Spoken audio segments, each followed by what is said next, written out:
చిదంబరం ఒక సంచలనాత్మకమైనటువంటి నిజాన్ని బయటపెట్టాడు. ఈ నిజం ఇప్పుడు పెద్ద చర్చనీయాంశం. ఎందుకంటే నిన్నగాక మొన్న మన పహల్గామ్ ఇన్సిడెంట్ తర్వాతన దానికి ప్రతీకారంగా మనం కొట్టిన దెబ్బ ఇవన్నీ ఓపెన్ సీక్రెట్. ఇందులో దాచుకోవాల్సినటువంటిది ఏమీ లేదు. చావ చితక బాధ వదిలిపెట్టాం, వాళ్ళ ఉగ్రవాద స్థావరాల్ని లేపేశాం. అట్లాగే దానికి ప్రతిగా వాళ్ళు డ్రోన్లతో అటాక్ చేస్తుంటే తాట తీసి వదిలిపెట్టాం. దానికి వాళ్ళు గిలగిల్లాడుకుంటున్నటువంటి వేళ నెక్స్ట్ స్టెప్ దాకా వెళ్ళిపోయాం. వాళ్ళకి ఎక్కడ ఏది వాళ్ళ అణు బాంబులు ఉండేటటువంటి స్థావరం మొహం మీద కొట్టాం. ఆ తర్వాత వాళ్ళకి సంబంధించినటువంటి కీలకమైనటువంటి ప్రాంతాన్ని కూడా దెబ్బతీసాం. ఏది వాయుసేన స్థావరాన్ని కూడా దెబ్బతీసాం. అమెరికా వాడే ఉచ్చబోసుకున్నటువంటి పరిస్థితి భారత్ కొట్టిన దెబ్బకి. ఎందుకంటే అందులో నూర్ మహమ్మద్ ఖాన్ సంబంధించినటువంటి ఏదైతే ఎయిర్ బేస్ ఉందో అక్కడ అమెరికన్ F-16లు ఇవి ఉన్నటువంటి ప్రాంతం.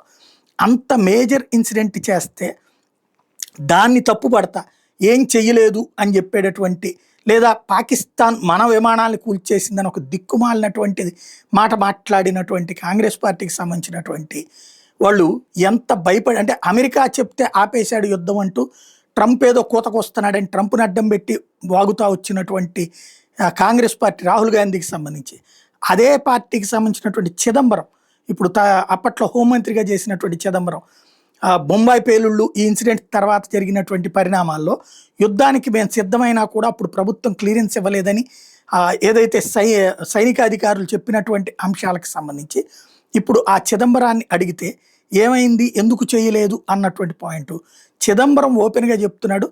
అమెరికా వాళ్ళ ఒత్తిడితో చేయలేకపోయాము, వద్దనుకున్నాము అన్నటువంటి విషయం. ఇది ఇప్పుడు పెద్ద చర్చనీయాంశం అయింది. అంటే ఇంతవరకు పబ్లిక్కి చెప్పేది ఒకటి, వాళ్ళు చేస్తున్నది ఒకటి అన్నటువంటి విషయం అర్థమైపోయింది. అంటే అమెరికా వాళ్ళు చెప్తే మాట విని భారతదేశంని నాశనం చేయాలనుకున్న కుట్రలు పన్నినటువంటి వాళ్ళని కూడా వీళ్ళు కాపాడారు అన్న నిజం తెలిసేటప్పటికి ఇప్పుడు ఇది పోనీ ఏమై అబద్ధం కాదు. ఆయన ఇప్పుడు కొంతమంది సీనియర్ జర్నలిస్టులు సోషల్ మీడియా ప్లాట్ఫారాలు నడుపుతున్నారు కదా, యూట్యూబ్లు ఇట్లాంటివి పాడ్కాస్ట్లు, అందులో చెప్పుకొచ్చినటువంటి ఒక byte. Don't remember, the whole world was descending upon Delhi to tell us that don't start a war. For example, Condoleezza Rice, who was the then Secretary of State, flew in 3 days after I took over to meet me and the Prime Minister and to say, please don't react. I said, this is a decision which the government will take without disclosing any official secret. Yes, sir. It did cross my mind that we should do some act of retribution. It crossed your mind? Yeah, it crossed my mind. Okay. I did discuss it with the Prime Minister and other people who mattered. Yes. And apparently the Prime Minister had discussed this even when the attack was going on. I don't know. I can only surmise. And the conclusion was largely influenced by the MEA and the IFS that we should not physically react to the situation. ఇది యుద్ధం చేయొద్దని వాళ్ళు చెప్పారు, మీరు వెళ్ళి యుద్ధం చేస్తే మంచిది కాదు, మేము ఇబ్బంది పడతాం అనేసి.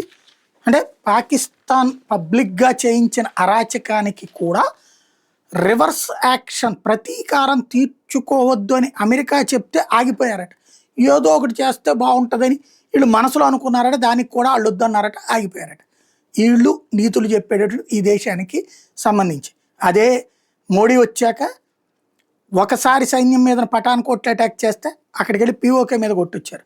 రెండవసారి ఇక్కడ వచ్చి మనకు సంబంధించినటువంటి ఏదైతే పుల్వామా దగ్గర అటాక్ చేస్తే వాళ్ళ బాలాకోట్కి వెళ్ళి తలకాయ పగలు కొట్టొచ్చారు. మొన్న జరిగినటువంటి పహల్గామ్ ఇన్సిడెంట్కి ఆపరేషన్ సింధూర్ ఏకంగా యుద్ధమే చేశారు. ఇది తప్పు, అది ఒప్పు అనమాట. వీళ్ళు దేశానికి స్వతంత్రం తెచ్చామని చెప్పుకునేవాళ్ళు.